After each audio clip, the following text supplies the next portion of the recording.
Welcome to Audit the Audit, where we sort out the who and what and the right and wrong of police interactions. This episode covers Taser use, misconduct in office, and blood alcohol concentration tests, and is brought to us by MLive's channel. Be sure to check out the description below and give them the credit that they deserve. On November 13th, 2016, Montmorency County Sheriff Deputy Zachary Morrison responded to multiple 911 calls regarding a pickup truck being driven recklessly in Montmorency County, Michigan. He located the vehicle, which was being driven by Lieutenant Brian Filipiak of the Washtenaw County Sheriff's Office while off duty, and after witnessing the truck swerving onto the shoulder and then back left over the center line, Deputy Morrison initiated a traffic stop. Lieutenant Filipiak immediately pulled his vehicle over, while Deputy Morrison stopped the cruiser and approached the driver's side window of Lieutenant Filipiak's truck. Can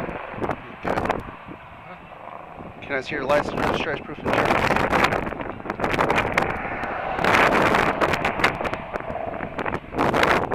Okay.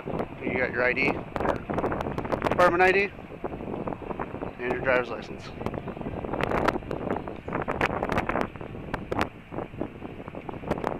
The reason why I'm stopping you is we got multiple reckless driving calls about you.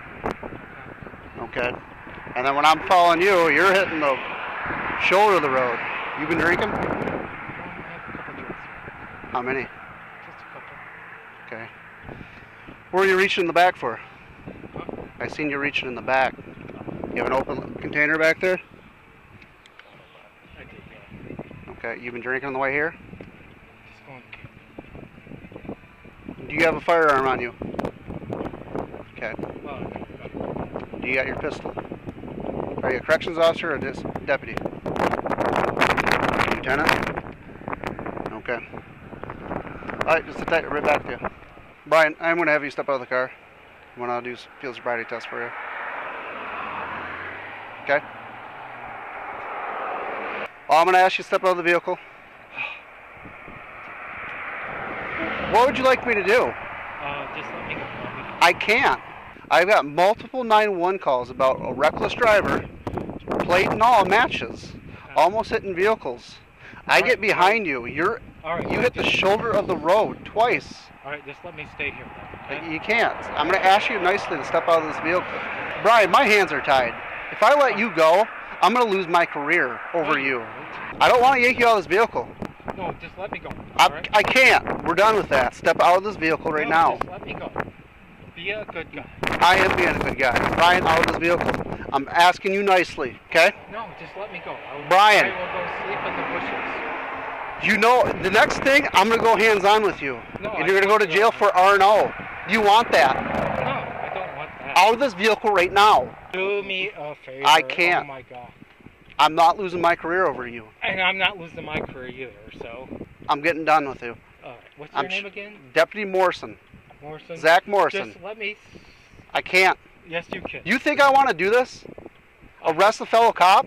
Yes, I think you do. Why? I don't know.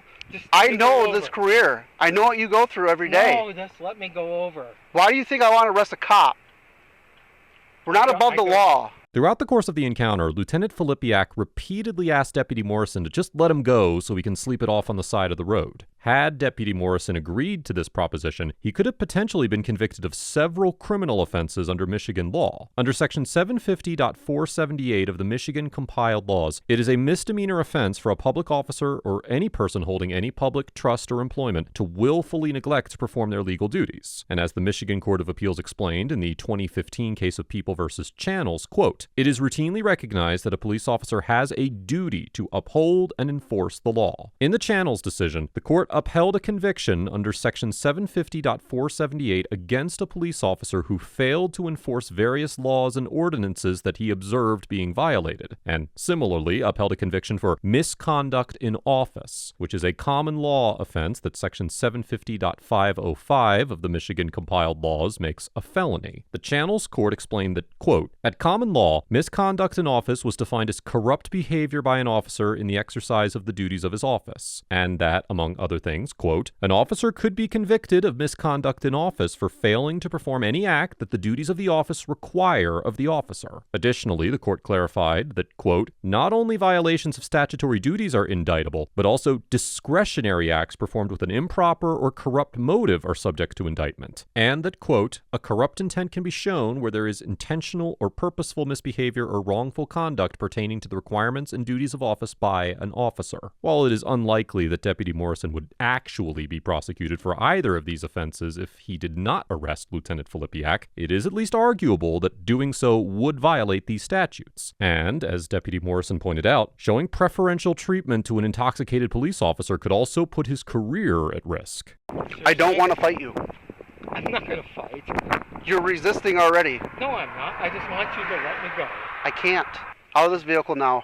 No, be it. Out of this vehicle no, now. Don't touch me. Brian, out of this vehicle now. Don't touch me. Let's step out. No, you know this. Oh my God. Man, don't make me crawl through here. Get out of this vehicle. Hey guys. Step out to the back and talk. No. Don't. Out. No. We just have to. Out. Brian, go. Come on. No. You're getting a taser. Back up. No. Taser right now if you don't get out. Make it work, okay? Out. Right now. Go to the front of my car.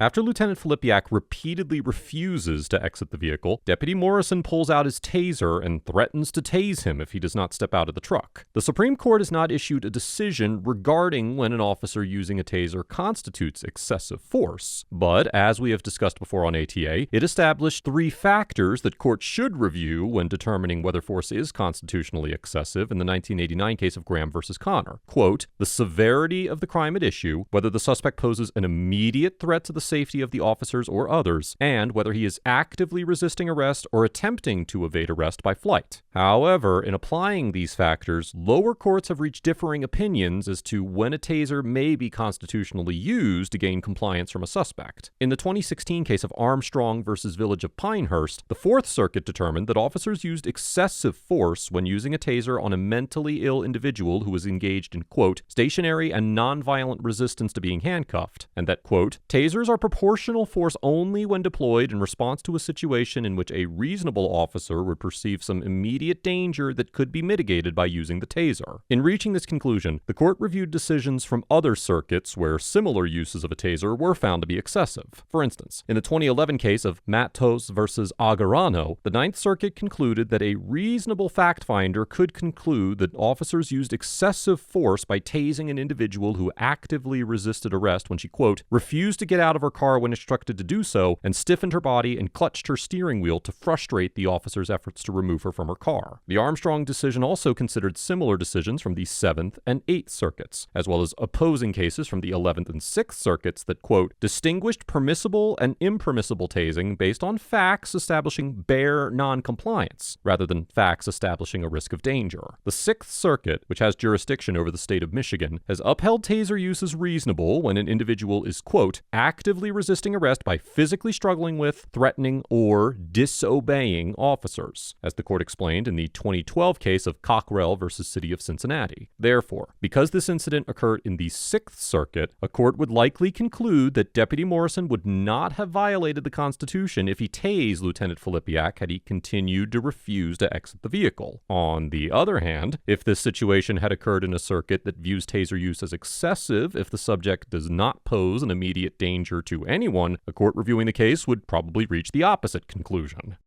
You got your firearm on you. No, I don't. I'm patting you down. Turn around. Yeah.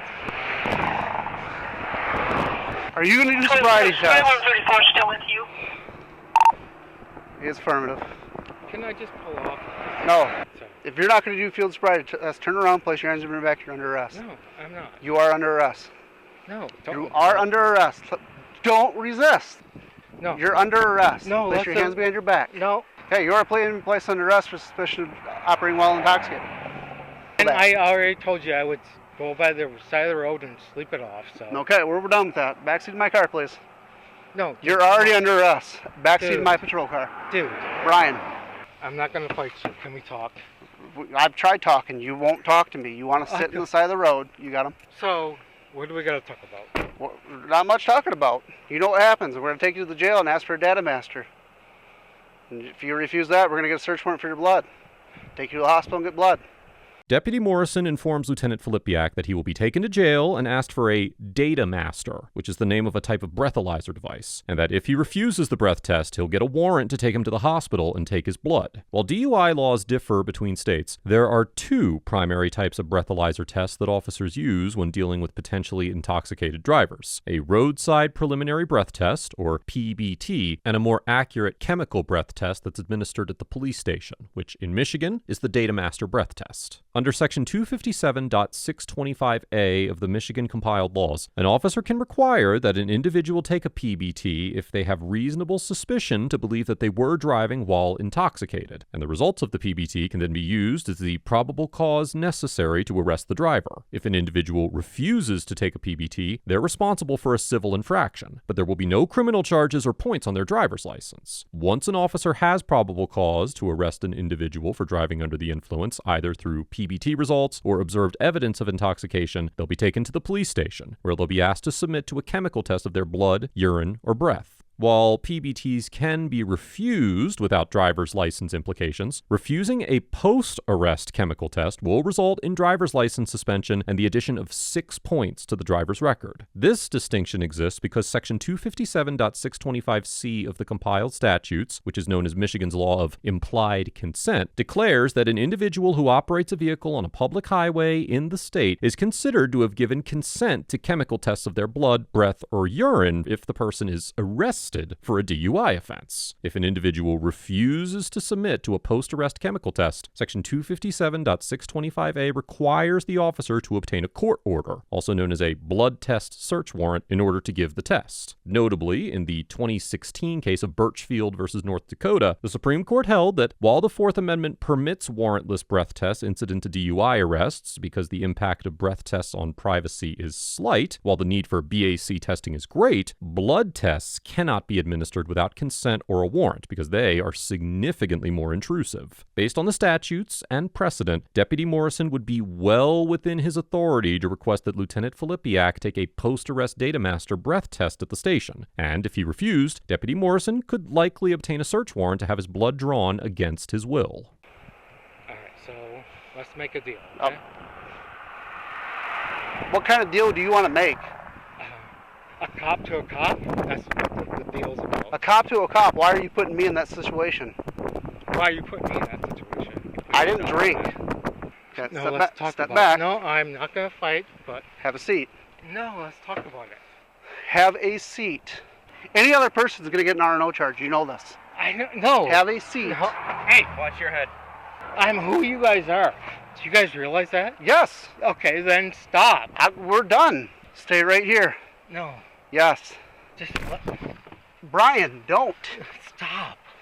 Why are you doing this to a fellow cop? Why are you doing this to a fellow cop? After Deputy Morrison took Lieutenant Filipiak to the police station, breath tests showed that he had blood alcohol concentrations of 0.28 and 0.27, which is over 3 times the legal limit of 0.08. Lieutenant Filipiak was originally charged with an aggravated DUI offense under Michigan's so-called super drunk law for individuals who drive with a blood alcohol level of 0.17 or higher. However, on January 27, 2017, he pled guilty to a reduced charge of a standard operating while intoxicated offense, and was sentenced to 1 year of probation with a deferred jail sentence. Following the incident, the Washtenaw County Sheriff placed Lieutenant Filipiak on unpaid administrative leave while an internal investigation was conducted. When the investigation was concluded, he was stripped of his titles as a lieutenant and sworn law enforcement officer, but remained employed by the sheriff's office in a so-called support role, which involved managing property, supplies, and equipment, and a number of other duties for reduced compensation. Overall, Deputy Morrison gets an A for maintaining a relatively calm and courteous demeanor throughout the encounter, fulfilling his duties to uphold the law and protect his community without regard to Lieutenant Filipiak's status as a police officer, and for maintaining his integrity as a law enforcement officer. Although some jurisdictions may have found his threatened use of the taser to be excessive, he did not actually deploy the taser, and the applicable case law for Michigan appears to sanction taser use when a suspect is actively disobeying police commands. He also waited until Lieutenant Lieutenant Filipiak had refused to exit the vehicle multiple times and physically resisted attempts to forcibly remove him from the vehicle before resorting to displaying the taser. I commend Deputy Morrison for having the courage to repeatedly refuse Lieutenant Filipiak's continuous request to be let off with a warning, and for possessing the strength of character to avoid any favoritism. Former Lieutenant Filipiak gets an F for endangering the lives of other citizens by driving while extremely intoxicated, failing to obey the lawful commands of the deputy, and for attempting to use his status as a member of law enforcement to avoid being arrested. It is worth mentioning that this incident was not the first time that Mr. Filipiak had encounters with other law enforcement officers regarding his alcohol use. Reports show that there were at least 2 previous incidents in 2013, including a situation where Mr. Filipiak attempted to pick his minor daughter up from the airport while notably intoxicated. Not only did Mr. Filipiak's conduct constitute several criminal violations, but it also tarnished any credibility that he may have held as a police officer. Members of law enforcement take many oaths to obtain their authority under law, such as an oath of office or an oath to the Constitution. Among those pledges, officers swear to an oath of honor, which typically includes the opening phrase, quote, "On my honor, I will never betray my integrity, my character, or the public trust." Mr. Filipiak's actions violated his honor as an officer and endangered the lives of many innocent citizens, and it's surprising that he retains any form of employment within the Washtenaw County Sheriff's Office. Ultimately, Mr. Filipiak was held to some degree of justice, and no one was harmed by his conduct during the time that it went unchecked. Let us know if there is an interaction or legal topic you would like us to discuss in the comments below. Thank you for watching, and don't forget to check out my second channel for even more police interaction content.